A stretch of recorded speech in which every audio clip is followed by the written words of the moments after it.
A Bíblia nos incomoda, primeiro, pelos valores elevados que nos propõe para viver. Segundo, porque os retratos que emergem das suas páginas não são de pessoas perfeitas.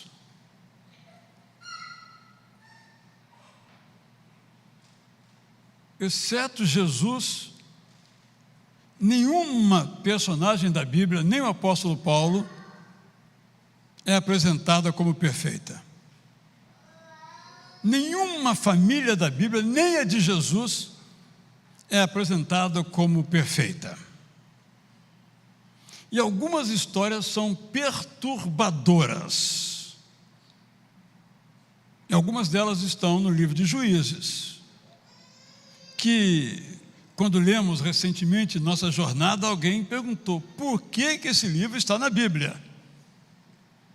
Ele é realmente chocante. No entanto, quando nós lemos inspirados por Deus, nós vamos pegando as virtudes e dizendo, é isso que eu quero para mim. Os defeitos, Senhor, me afasta disso. Os ideais que se tornam os nossos. E as realidades difíceis das quais queremos nos afastar. Há uma história que nos fala de uma família cheia de sonhos, como a sua e a minha, mas que teve um final, um meio dramático e um final ainda incompleto. É a família de Sansão. Vamos então percorrer os capítulos 13 a 16. A história é da maioria conhecida, mas só para recordarmos, porque eu entendo que ali estão as nossas histórias. Pode ser que parte de que essa família viveu, nós tenhamos vivido ou vivamos. No capítulo 13, então, nós temos o nascimento de Sansão.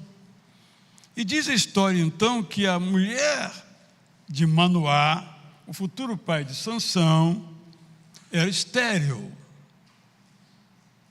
A propósito, hoje, meu irmão, minha irmã, no nosso Momentos com Cristo, nós convidamos a irmã Tita Mariano, que é mãe adotiva.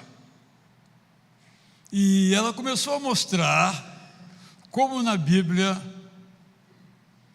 há tantas mães adotivas, que na antiguidade isso não tinha o menor valor, mas no livro de Deus tem imenso valor. Foi uma experiência muito boa. Depois, se você puder ver Momentos com Cristo, você faça isso, que você será muito abençoado pela palavra da irmã Tita. Ela era estéril, diz o verso 2 do capítulo 13, e não tinha filhos. Mas Deus tomou a iniciativa, diante do desejo daquela família de ter filhos, de dar à família um filho que seria muito especial, um filho que desde o seu ventre teria uma missão especial. O texto vai repetindo várias vezes que esse menino, logo depois esse homem, devia ter algumas características, como não cortar o cabelo, verso 5, cuja cabeça ele não passará navalha, isto é, será cabeludo, porque será um nazireu, consagrado a Deus desde o ventre de sua mãe, e ele começará a livrar Israel do poder dos filhos. Olha que alegria, eu vou ter um filho, não só vou ter um filho, mas ele vai abençoar o meu povo que está oprimido sob os midianitas. Sonhos! E a história toda se confirma. O menino então nasce. Verso 24, a mulher deu à luz um filho, lhe deu o nome de Sansão. O menino cresceu e o Senhor o abençoou. e o Espírito do Senhor começou a agir nele. E a história então prossegue. Chegou a época do casamento, e aí vocês sabem que as famílias se alegram, se entristecem, às vezes ficam confusas, aceitar essa moça, aceitar esse rapaz ou não. É a história que está aqui. E ele decidiu, o desejo, se casar fora das famílias hebreias. Ele quis outra mulher, uma estrangeira, nos termos próprios. Os seus pais foram contra. Não era tradição entre os hebreus se casar com mulheres de outras nacionalidades, mas ele foi contra essas disposições e essas perspectivas. Foi verso 7, capítulo 14, ele foi e falou com aquela mulher e dela se agradou. Depois de alguns dias voltou para se casar com ela, conquanto essa não fosse a vontade dos seus pais para ele. E a história vai prosseguindo, mostrando aquilo que Deus ia fazendo com ele, e apesar de todas as perspectivas que ele tem, nos capítulos 15, a história se desenvolve. Depois ele acaba se separando desta mulher, se envolve com uma prostituta, e depois se envolve com outra mulher estrangeira chamada Dalila, que, fingindo amá-lo, revelou o segredo dele dos cabelos longos, que era uma força que vinha de Deus por meio do cabelo, era o meio que Deus usou. Não é que quem tem cabelo tem mais poder do que quem não tem, mas naquele momento Deus usou aquilo como um segredo só dele, para ele ter sempre a certeza que Deus estava com ele. Era o seu cabelo longo. Ele revelou a sua mulher, e a sua mulher, por dinheiro, o texto é claríssimo, 2 vezes essa mensagem aparece, por dinheiro, entregou este segredo. E a história termina num momento dramático, confuso, complexo para nós, quando então ele morre sob as colunas do templo do rei filisteu Dagon. Essa história que eu resumi assim supersonicamente. O que essa história nos mostra? Que havia um sofrimento naquela família. Esse sofrimento era duplo. Primeiro, um sofrimento advindo da infertilidade da esposa de Manoá, cujo nome não é revelado. A propósito, preguei um sermão aqui há alguns anos, em que eu disse que esse nome não é revelado, não porque o autor da história não conhecesse o nome, mas queria que o seu nome ficasse desconhecido para representar todas as mulheres de Israel, e não apenas aquelas especificamente. E havia um segundo problema naquela família, era a opressão política, social e econômica infligida pelos filisteus, que eram uma espécie de nômade que andava por todo Israel, sobretudo na parte sul e litorânea, e fustigava com ataques os hebreus naqueles momentos. Então é uma família onde, como a nossa, havia sofrimento. Mas essa história nos mostra também uma mãe que recebe o seu filho como uma bênção de Deus. Todas as mães estão aqui representadas, porque os filhos são bênçãos de Deus. Todos sabemos disso, e a Bíblia registra isso, repete isso muitas vezes. Também aprendemos nessa história que esse filho abençoa a sua família, abençoa o seu povo ao ser abençoado por Deus. Mas também nós vemos que essa mãe tem um filho que faz escolhas erradas, pelas quais ela não é responsável.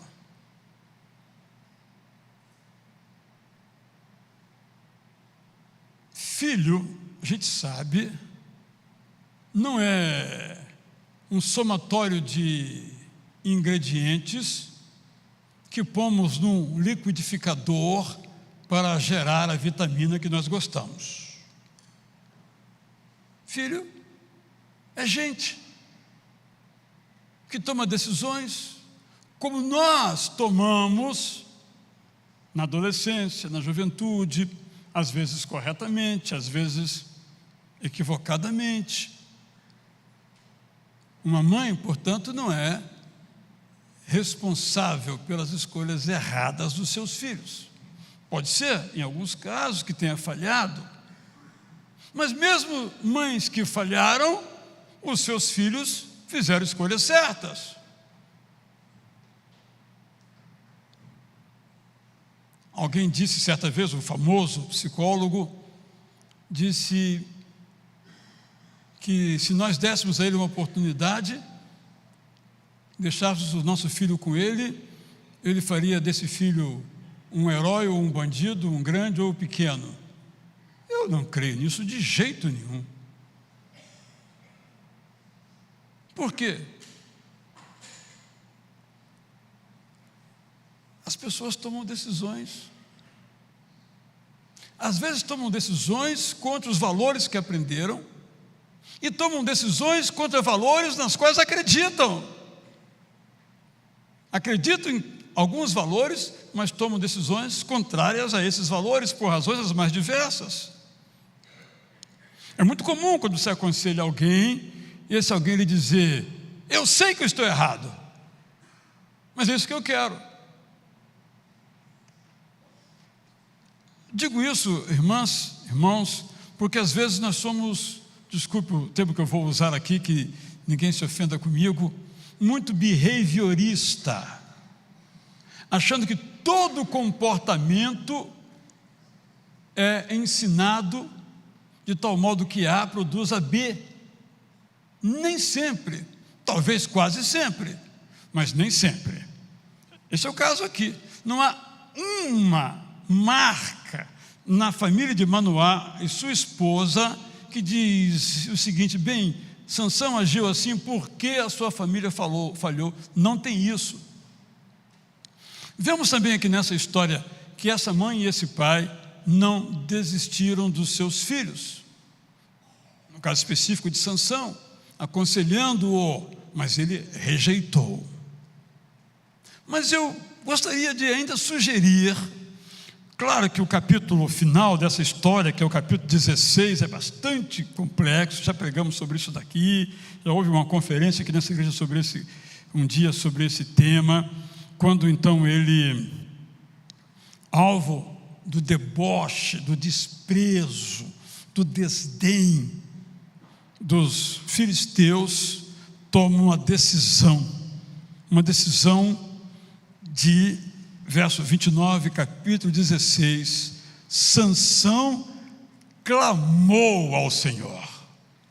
Fico imaginando que ao longo de suas atitudes insensatas, que o texto registra, Sansão sabia, embora não buscasse ao Senhor Deus, que podia buscá-lo. Aquilo estava martelando. Vamos imaginar assim, como acontece com a gente, né? Ele ouvia a mãe dizer: meu filho, quando tiver em dificuldade, ore ao Deus Todo-Poderoso. Meu filho, quando você for tomar alguma decisão, ore a Deus.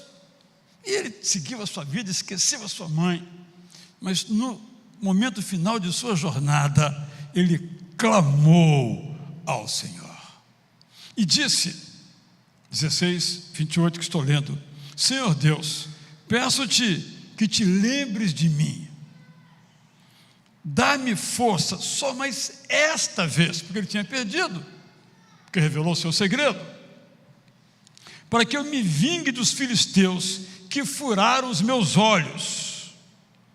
Em seguida, Sansão abraçou-se às duas colunas do meio que sustentavam o templo e fez força sobre elas, com a mão direita em uma e com a esquerda na outra, e disse: que eu morra com os filisteus. E empurrou com toda a sua força, e o templo caiu sobre os governantes e sobre todo o povo que ali estava. Assim foram mais do que Sansão matou quando morreu, do que os que ele havia matado durante toda a sua vida. Então, os seus irmãos e toda a casa de seu pai foram buscar o corpo de Sansão e o levaram e o sepultaram entre Zorá e Estaol, no túmulo de Manoá, seu pai. Não faz parte da nossa preocupação aqui hoje discorrer sobre essa circunstância, mas os irmãos hão de concordar comigo que essa oração final de Sansão mostra que ele não se esqueceu daquilo que ele aprendeu. Sabia que podia orar ao nosso Deus. Eu tiro dessa história e das coisas que eu já disse aqui 2 convites. Primeiro é de honrar a mãe de Sansão. De fato, uma mulher, embora anônima, extraordinária. E segundo, que nós também celebremos as mães que têm histórias como a mãe de Sansão. Mães que oram por seus filhos, não está isso claramente no texto, mas certamente a mãe de Manoá isto fazia. Mães que não desistem dos seus filhos quando seguem por caminhos perturbadores. Mães que cuidam do seu filho, vemos isso logo na linha final, foram buscar o corpo dele, seu último cuidado. Há muitas mães assim. Podemos simplificar com uma frase banal: mãe é sempre mãe. Devemos celebrar essas mães, porque nós somos o que somos por causa das mães que nós temos. Mas eu trago uma segunda história, bem diferente.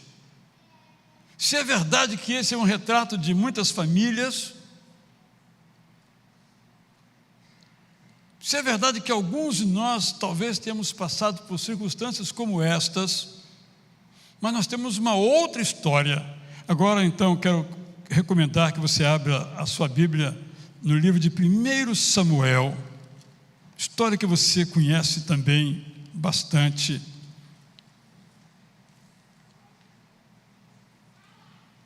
Porque temos aqui uma família que tinha dificuldades.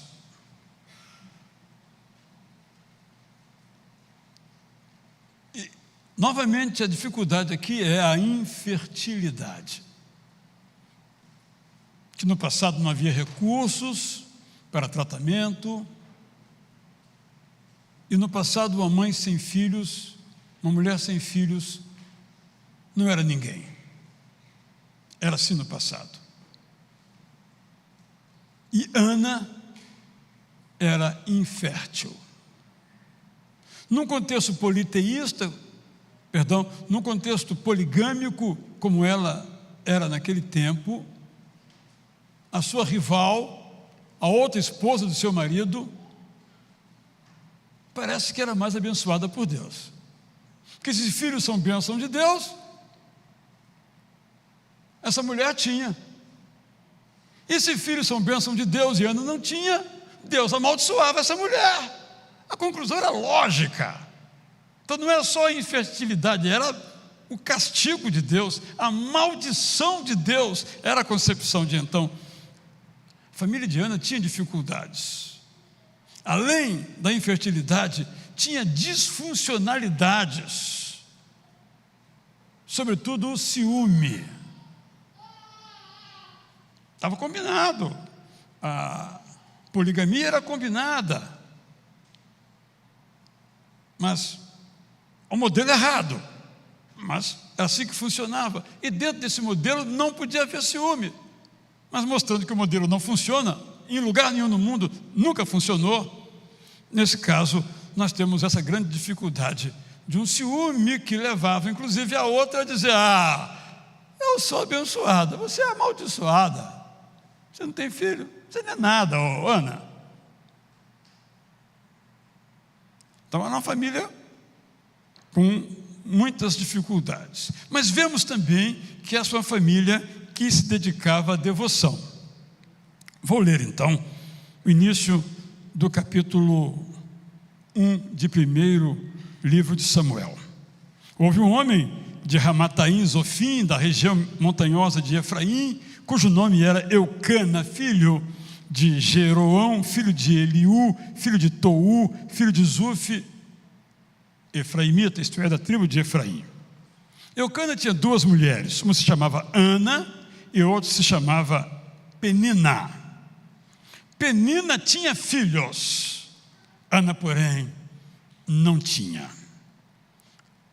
Eu disse que era uma família consagrada. Todos os anos esse homem ia de sua cidade para adorar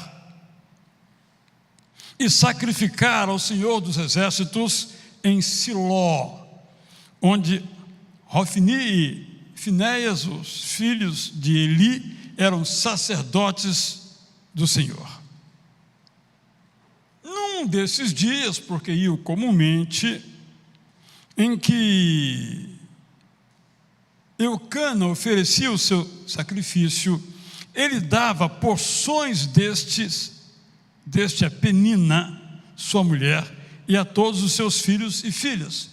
Quando sabemos disso, uma família chegava para levar uma oferta, no caso aqui, carne, possivelmente, uma parte ficava no altar, era queimada, outra parte ficava com os sacerdotes para o seu sustento, e outra parte, quem ofereceu, depois de ser consagrada a oferta, pegava de volta para o seu alimento, sobretudo na festa posterior ao culto. Era o modo naquela época, ninguém ia à igreja todo domingo ou todo sábado, era uma vez por ano, ou nas festas, era a prática de então. A nossa, felizmente, é muito melhor. Por isso, essa informação. A Ana, verso 5, porém, dava uma porção dobrada, porque ele a amava, mesmo que o Senhor a tivesse deixado estéril, isto é, mesmo que o Senhor, na sua vontade, não uma vontade iniciativa, mas uma vontade permissiva, deixava que ela ficasse estéril. Penina, sua rival, a provocava excessivamente para a irritar. Eu sei o que eu vou falar, ela não vai gostar, então é isso que eu vou falar. Porque o Senhor a tinha deixado sem filhos. Isso acontecia ano após ano. Todas as vezes que Ana ia à casa do Senhor, isto é, ao tabernáculo, não havia templo ainda, em Siló, a outra a irritava, sabia tudo, já tinha o roteiro, o script prontinho. Por isso Ana se punha a chorar e não comia nada. Então Eucana, seu marido, lhe disse: Ana, por que você está chorando? Por que não quer comer? Por que está tão triste? Será que eu não sou melhor para você do que 10 filhos? A história então prossegue e Ana então faz uma oração, faz um voto inclusive a Deus, que se tivesse um filho, não o manteria na sua casa, mas o levaria para o seminário em que Eli era o reitor, para se preparar para ser o sacerdote. Essa é a história que nós sabemos, e o resultado, bem diferentemente da história de Sansão, o resultado é maravilhosamente abençoador. Embora os filhos, ou melhor, os netos de Ana, não fossem flor para se cheirar, mas o seu filho foi nota 10.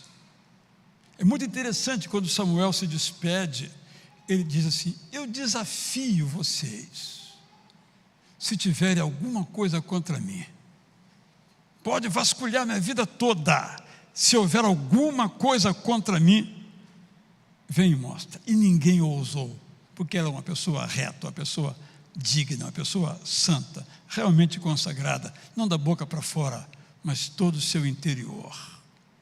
Certamente Samuel devia isto à sua mãe, não ao seu pai, porque em função do modo de vida daquela época, a mulher morava na casa com os seus filhos, e o marido ou o pai ia lá visitar.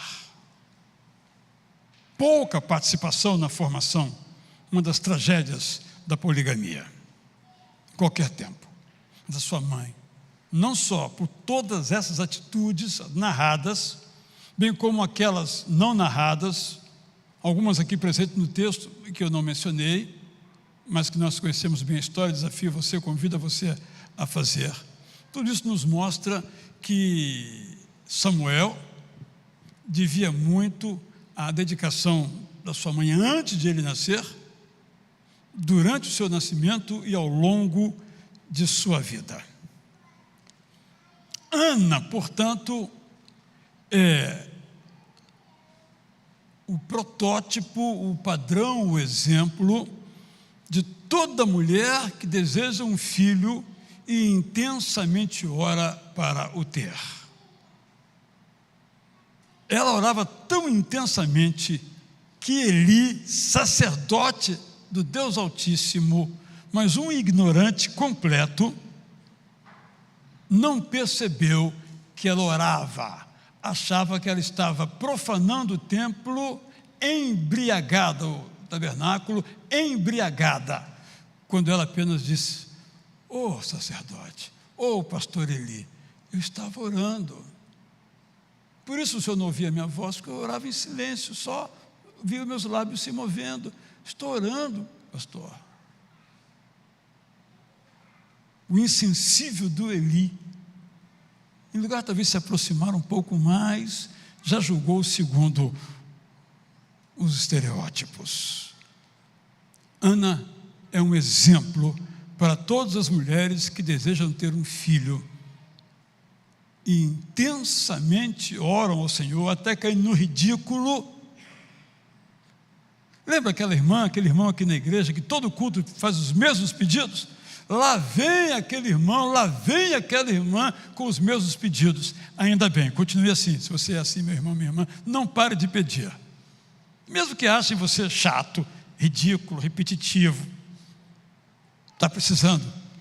Ana ora e chora em público. Ana é um exemplo de uma mãe que ora mesmo não sendo compreendida. O seu marido não compreendia, o pastor da igreja não compreendia, mas ela não desistia para orar. Ana é um exemplo para a mãe que propõe aquilo que o seu filho devia ser, trabalha para isto, e no caso dela deu certo. Eu peguei uma história que não deu certo totalmente, só parcialmente, e agora peguei uma história que deu certo completamente. Samuel é o filho sempre fiel. Samuel é o filho honesto. Penso que dessa história, além das poucas coisas que já rapidamente mencionei, nós aprendemos que nós devemos ser a família que somos, sem parecer o que nós não somos. Escrevi um livro há muitos anos, que não é grande coisa, mas o título acho que ficou legal. O mito da família perfeita. Se hoje, porventura, você for a um restaurante almoçar, não me convide, que domingo é muito difícil para mim, mas em outro dia você pode me convidar que eu vou.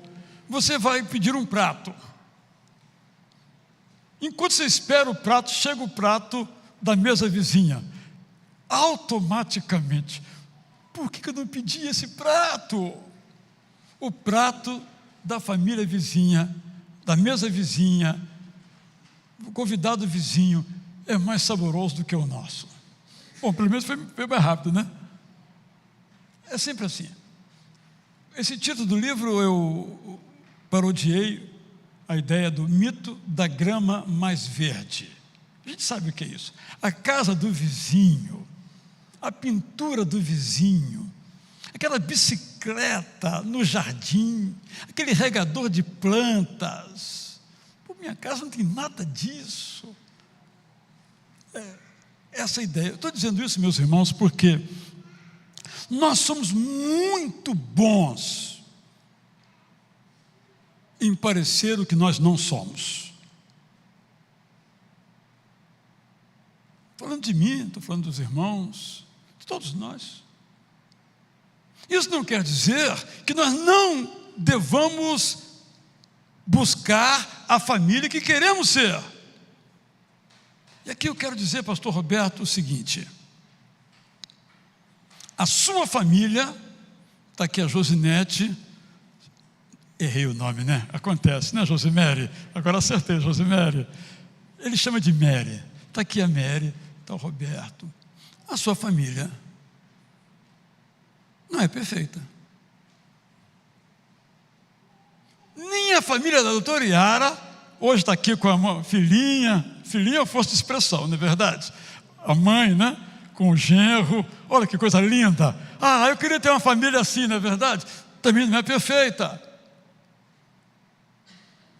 Eu sei que isso é banal, mas às vezes nós sofremos com isso, gente, porque a minha família não é perfeita como a família, aquela tal, não é? Aquela família que veio o pai, a mãe, aí os 2 filhos na frente, bonitinho, de mãos dadas. Minha família não é assim, minha esposa não é crente, minha filha não quer mais vir à igreja. Isso gera, por vezes, não que aquela família que fez isso seja hipócrita, nada disso estou dizendo que a minha família não é igual àquela. Mas pode ser que eu, adentrando naquela família, eu veja que também não tem os problemas que eu tenho, mas tem outros problemas. Todos temos dificuldades. E Yara se lembra que a mãe dela, dona Jacia, uma baluarte aqui na nossa igreja, dizia: ele tem problema. Era uma frase que ela gostava de dizer. Toda família tem problema. Até a da Edelyn tem problema. Rege bem, mas a família tem problema. Todos nós temos problemas. Porque nós somos humanos. Só isso, uma explicação muito profunda. Eu sei que vocês nem alcançam tão profunda a minha explicação. Por que estou dizendo isso, meus irmãos? Isso não quer dizer, então, que eu não queira ter uma família perfeita. Claro que eu quero, eu devo trabalhar por isso. Mas não devo ficar olhando a família do outro, porque eu não conheço a família do outro.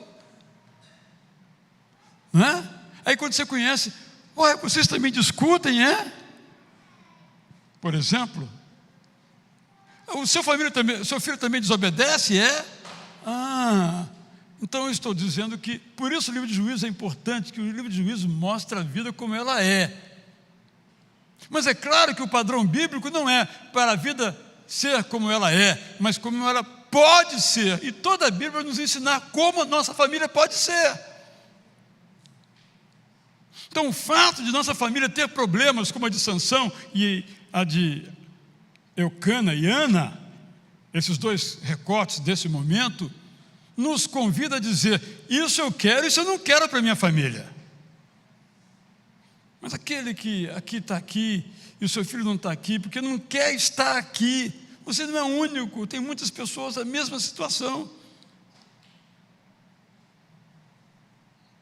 Ana, então, tem uma família que tem um ideal de vida, apesar das dificuldades, e vou dizer mais ainda, apesar das disfuncionalidades, um termo da psicologia para dizer que nem todas as famílias as pessoas cumprem corretamente, adequadamente os seus papéis. Nem sempre o pai é pai, nem sempre a mãe é mãe, nem sempre o filho é filho, o irmão é irmão. Às vezes há disfuncionalidades, um se apropria do papel do outro, um quer ser o que o outro quer, isso tudo tem consequências. Disfuncionalidade se refere às consequências dessas características que não são boas para o conjunto das pessoas e individualmente é cada um. Estou simplificando, é claro. Então, se a sua família é disfuncional nessa questão, naquela questão, isso não quer dizer que você não possa ter uma família feliz, dentro das possibilidades, é claro. Que você não possa dar um passo além, que a sua família não possa ser uma família evangelizadora, que sua família não pode abençoar outras famílias. É claro que, se for possível, vamos buscar corrigir o que está errado, mas nem tudo depende de você.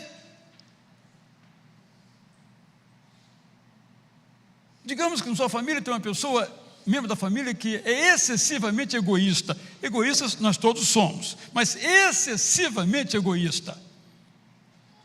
Talvez jamais venha deixar de ser egoísta.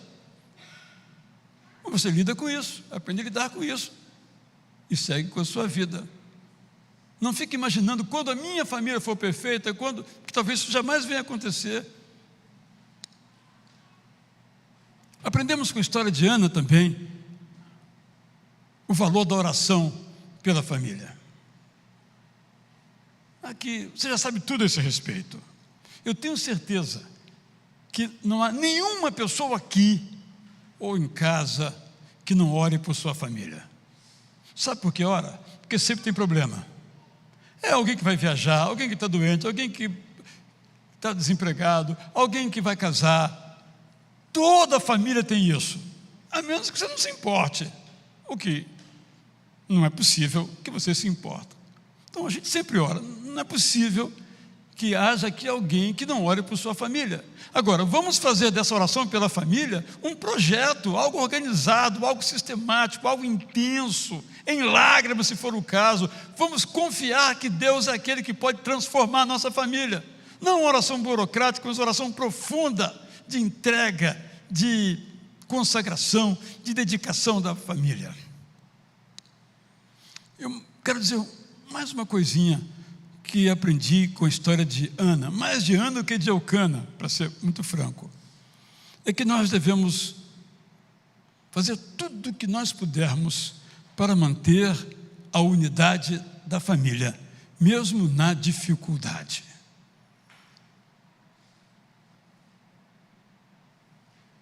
Digo isso porque é muito mais fácil, na dificuldade, cada um ir para o seu lado.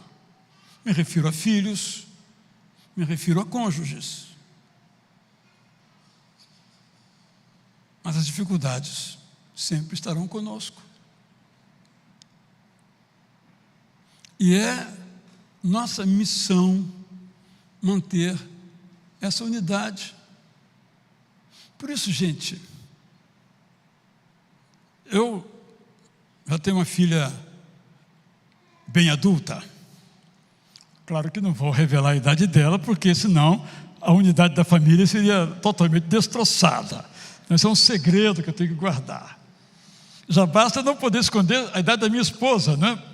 Todo mundo sabe que é a mesma idade que eu tenho. Falo que ela não está aqui agora, só no culto das 11.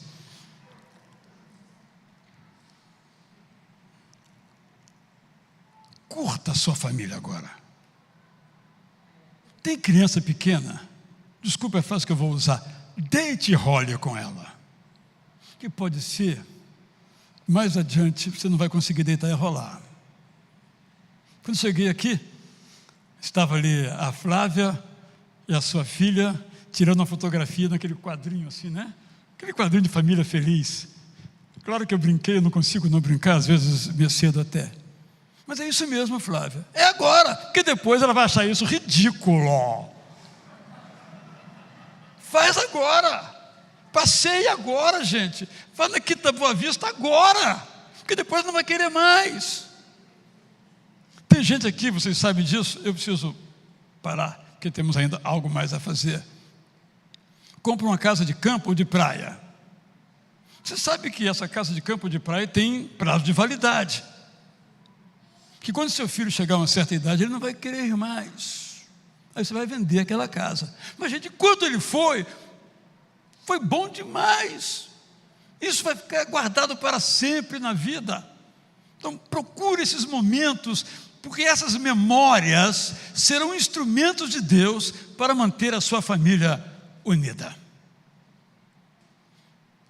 Concluo dizendo assim: como a família de Manoá e a família de Eucana, ou a família de Sansão, ou a família de Samuel, todas as nossas famílias têm dificuldades. Mas esse registro não é para nos deixar conformados com a realidade, mas conhecendo-a, dizer: Senhor, o que é que temos que fazer para a nossa família ser uma família como o Senhor deseja que ela seja? Não desista, coloque isso diante de Deus todos os dias, para que esse alvo saia do ideal de Deus para ser o real da sua vida. Vamos ficar em pé então e vamos cantar